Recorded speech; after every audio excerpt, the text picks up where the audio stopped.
Tagumpay mga kababayan yung naging state visit ng ating Pangulong Bongbong Marcos sa Saudi Arabia at nakapaghakot na naman po ng bilyon-bilyong halaga ng investments. Si Inday Anya Mr. Maravillas, lumulutang-lutang doon mga kababayan sa lumulutang-lutang doon sa tuktok ng Mount Apo. Habang nagkakagulo dito sa iniwan siya, nag-caretaker po, nagkakagulo sa Ayungin Shoal.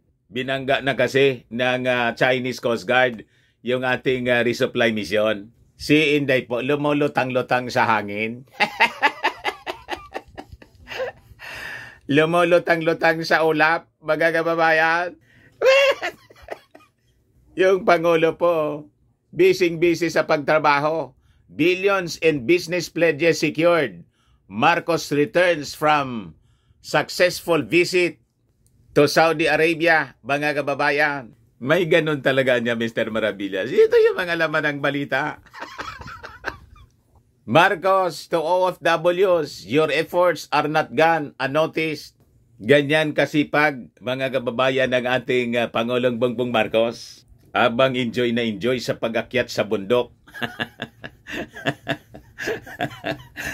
Si Inday, nasabi ng mga DDS, siya niya yung nararapat na maging Pangulo 2028. Sumapi yung espiritu po ni Santa Mama. But anyway, mga kababayan, before kong ibigay sa inyo yung kompletong istorya, click subscribe muna dito sa ating YouTube channel and hit the notification bell po para lagi kayong updated sa mga kaganapan dito sa ating bansa.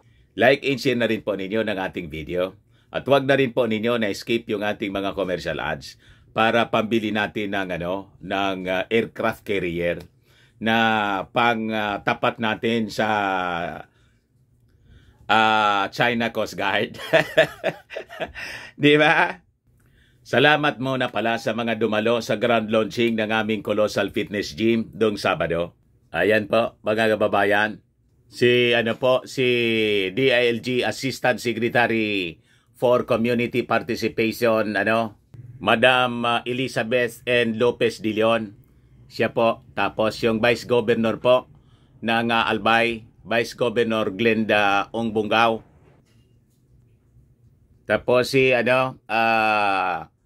First Filipino Woman Grandmaster Janelle May Fraina.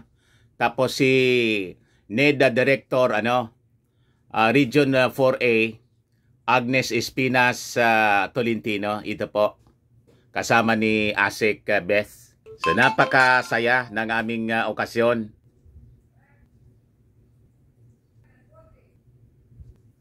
Diba? Si Champ Filipino Grandmaster, First Filipino Grandmaster, Chess Grandmaster Janelle. Nag-message siya siyempre. Siyempre ako at si Mrs. So ang gaganda po ng picture. Pasyal na po kayo. Yung mga mahihilig mag-gym. Open siya mga kababayan from 6 o'clock in the morning until 9, hanggang may tao pa, 9 in the evening. Monday to Saturday. Pag Sunday, nagbubukas po kami ng gym. 1:30 in the afternoon onwards. Ayos na ayos. So, balik tayo sa ating mga issue, mga topics. Congratulations uli sa ating Pangulong BBM. Sa walang pagod na pagtatrabaho para maiangat yung kalagayan ng ating bansa, ang bagong Pilipinas. Sabi dyan sa balita, billions in business pledges secured. Marcos returns from successful visit to Saudi Arabia. So malamang maya-maya may official statement na rin po siya na ilalabas tungkol dito sa intentional na pagbangga ng Chinese Coast Guard sa ating resupply mission. So sabi rito, in his arrival speech at the Villamor Air Base in Pasay City, Marcos touted the gains from his participation in the first Association of Southeast Asian Nations Gulf Cooperation Council summit na ginawa po sa Riyadh, Saudi Arabia, and Kuwait sa Crown Princess Kuwaiti business leaders and the Filipino community meetings. So sabi niya, I have arrived back from Riyadh, Saudi Arabia after a very short but I can say successful and productive visit. Marcos noted that during the ASEAN GCC summit, he promoted the Philippines' priorities and advocated for a rules-based essential order to maintain peace, security, and stability in both regions. So, nabanggit na rin niya, mga kababayan, yung problema natin siyempre dito sa West Philippine Sea. So, sabi niya, I highlighted in particular the ways that we can collaborate in the areas of energy, food security, and the enhancement of logistic chains for the continued progress of our independent global economy. I underscored in this regard our commitment to the full implementation of the ASEAN GCC framework of cooperation from 2024 to 2028, sabi ng ating Pangulong Bongbong. Marcos said he also called for the protection of the rights at saka yung welfare ng ating mga OFWs, given that more than 2 million Filipinos are employed in GCC countries, lalo na po sa Kuwait. Grabe yung mga pang-abuso na tinatamasa ng ating mga kababayang OFWs. He urged the GCC member states to upskill OFWs to meet the demands of the increasing digital transformation in the modern workplace. Nakausap na rin niya din, mga kababayan, siyempre, yung ating mga OFWs doon, yung Filipino community in Riyadh, and assure them of his administration continued support and assistance po. Marcos noted that the 4.2 billion worth of business agreements with Saudi firms are expected to generate an additional 220,000 jobs for Filipinos over the next few years. So, hindi man po isa agad-agad, siyempre. Kailangan magtanim muna tayo. Sige lang ang tanim ng ating Pangulong Bongbong Marcos.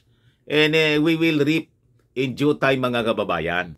The President likewise had separate meetings with Saudi Arabia's Crown Prince, Mohammed bin Salman, Al Saud and Kuwaiti Crown Prince, Sheikh Michal Al-Ahmad Al-Jaber Al-Sabah to discuss ways to improve labor relations. Kasi nga po, yung mga na-experience na pagmamalabis, mga kababayan, na mga Kuwaiti employers, yung mga pang-aabuso, minsan namamatay yung ating mga kababayan doon.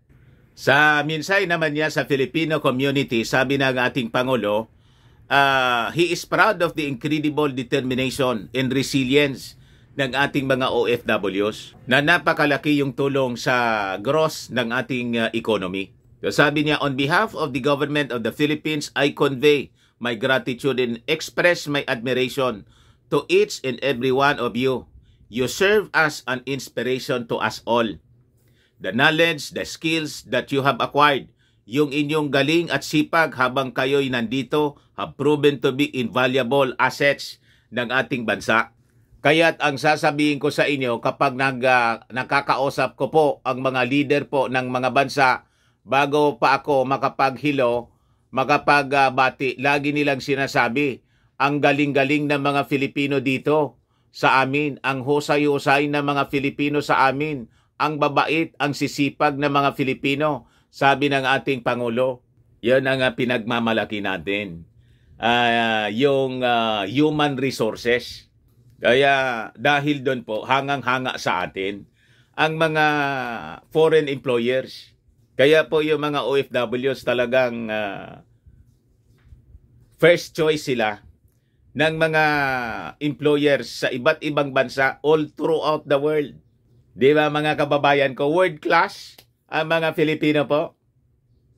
Kaya laking utang na loob ng ating pamahalaan sa pamumuno ng ating Pangulong BBM para sa bagong Pilipinas. Mga kababayan, ayan man lang po, baka lang gusto ninyong itry itong ating product, Firmax Firming and Lifting Cream. Pinapahid po sa mga pulses in affected area. Mainam po sa paninigas ng mga kaso-kasuan. Ito naman po, Automax Radiant Serum, Revitalizing Serum. Sa mukha naman yung application. Anti-aging po siya. You will look 10 years younger than your age. Sa mga cancer patients naman po, try niyo po itong Nengxia Red Mix Fruit Drink. Hindi man po siya gamot. Food supplement po siya. Kaya lang, gawa siya mga kababayan sa goji berry. Yung goji berry may anti-cancer properties. Yung mga inquiries po ninyo, dumiritso na lang kayo sa aming messenger sa Facebook para masagot namin agad. Ayos! Ako po si Dante Maravillas. Bye-bye. God bless.